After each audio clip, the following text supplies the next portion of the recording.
Tu as trouvé la réponse? Deuxième épisode de la série sur les problèmes et les âges. Top 3 de ce qui a traumatisé souvent les élèves 4e, 3e. Donc on va relire ensemble l'énoncé et voir comment on va s'y prendre.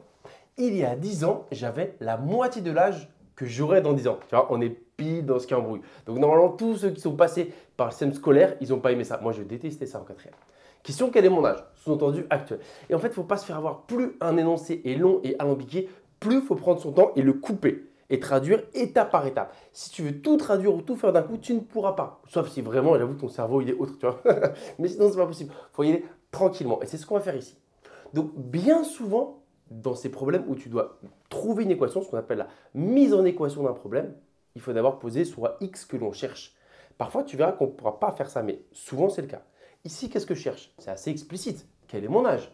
Donc, on va poser soit x que l'on cherche. Et ensuite, étape par étape, on va traduire. Donc, première étape, soit x mon âge actuel, pour qu'il n'y ait pas de discussion. Et on va y aller limite presque mot par mot. Il y a 10 ans. Voilà, point, il y a 10 ans. Traduis-moi, ça veut dire quoi? Il y a 10 ans. Maintenant, on connaît mon âge, c'est x. Soit maintenant, tu sais que mon âge, c'est x. Si tu es capable de me dire directement, il y a 10 ans, quel est mon âge, fantastique. Sinon, prends un exemple. Imagine, mon âge, c'est 25 ans. J'ai à peine plus. Imagine, mon âge, c'est 25 ans. Il y a 10 ans, quel âge est-ce que j'avais? Bah 15, mais ce n'est pas 15 qui m'intéresse. C'est quelle opération as-tu fait pour passer du 25 au 15? Bah tu as fait moins 10. 25, tu as fait moins 10. Et bah voilà. Applique ça à x.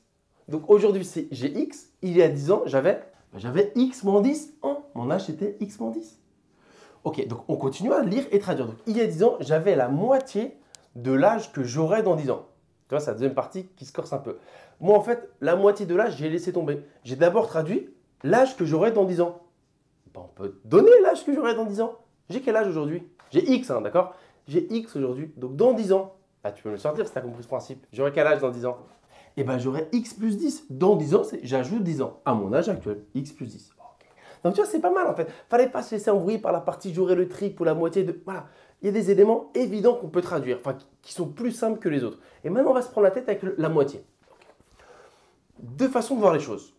Soit on va vraiment traduire la moitié, soit on peut le transformer. Petite parenthèse justement. Imagine, je te dis que tu as la moitié de mon âge. Attends. Tu as la moitié de mon âge. Ça veut dire que moi, j'ai le double de ton âge. Tu vois, c'est juste une question de point de vue. Donc déjà, en fait, si tu n'aimes pas la moitié, parce que la moitié, ça veut dire diviser par 2. Et parfois, on n'aime pas trop diviser, tu vois. Ça nous gratte un peu, on n'est pas fan. Et ben, tu aurais pu le transformer en mode double. Mais pour ça, il fallait un niveau de traduction supplémentaire. Moi, je vais laisser en mode la moitié. Et là, il ne faut pas se tromper. Qui se prend le diviser par 2? On va refaire avec toi et moi celui-là. Tu as la moitié de mon âge. Donc, on divise quel âge par 2 pour avoir l'autre? Si toi, tu as la moitié de mon âge, bah, donc c'est moi qui suis plus grand. Donc, mon âge divisé par 2 égale le tien. Tu divises le grand par 2. Et voilà, c'est le même principe, tu vois, ils sont sous tes yeux de toute façon. Bah, c'est lui le grand. Il y a 10 ans, j'avais la moitié de l'âge que j'aurai dans 10 ans. C'est-à-dire, tu prends ton âge dans 10 ans, tu le divises par 2 et tu retrouves ton âge il y a 10 ans. Je ne sais pas si j'étais plus clair, tu vois. En parlant, je me suis rendu compte que j'ai juste fait de la paraphrase. Non, tu as compris le principe. Il y avait un esprit, un rapport de diviser par 2. La moitié 2. Et bien, qui on divise par 2? Le grand. Dans 10 ans, tu divises par 2, tu retrouves l'âge d'il y a 10 ans. Quelle est l'équation alors? Bah, c'est ça l'équation. X plus 10 divisé par 2, divisé c'est le trait de fraction, la moitié de l'âge dans 10 ans est égale à l'âge il y a 10 ans. Traduction de l'énoncé. Et on y allait étape par étape. J'ai même peut-être été très très lent. Mais parce que c'est ça la difficulté. Normalement, la résolution, ça va. Juste là, il y a une petite fraction qui embête. Alors, ce qui nous embête, c'est le diviser par 2. Il faut s'en séparer. Moi, comme je dis, en fait, pour déplacer un élément, tu changes sa fonction, son opération. Je dis jamais son signe. Tu m'entendras jamais dire ça. On change parce qu'il est acteur. Tu changes ce qu'il fait. Divisé par 2, bon, mince, j'ai donné la réponse. En fait, souvent, je dis qu'est-ce qu'il fait? Quelle est son opération? Le 2, il divise à droite. Tu vois.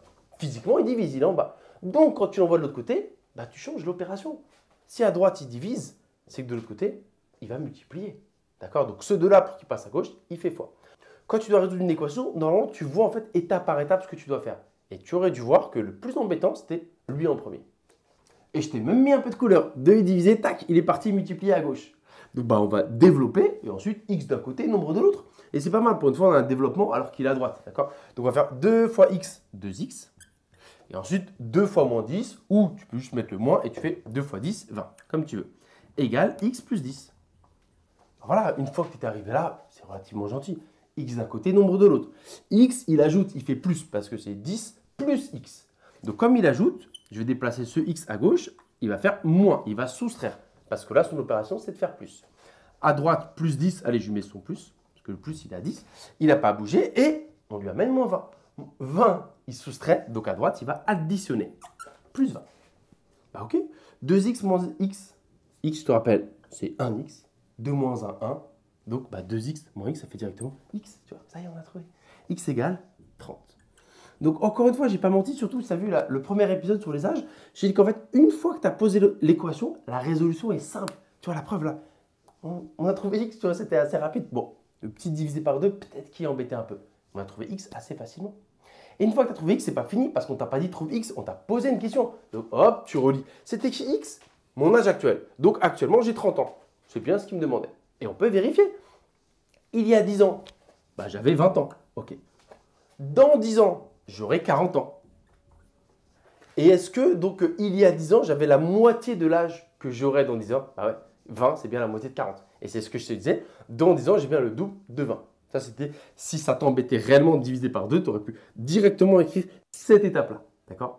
C'est-à-dire qu'en fait, dans 10 ans, j'aurai le double de mon âge actuel. Mais en fait, moi, je préférais te la mettre comme ça parce que la moitié, ça embrouille un peu plus que le double. D'accord? Et la première vidéo, j'ai fait avec le triple. Là, je fais avec la moitié. J'espère que ça t'a plu.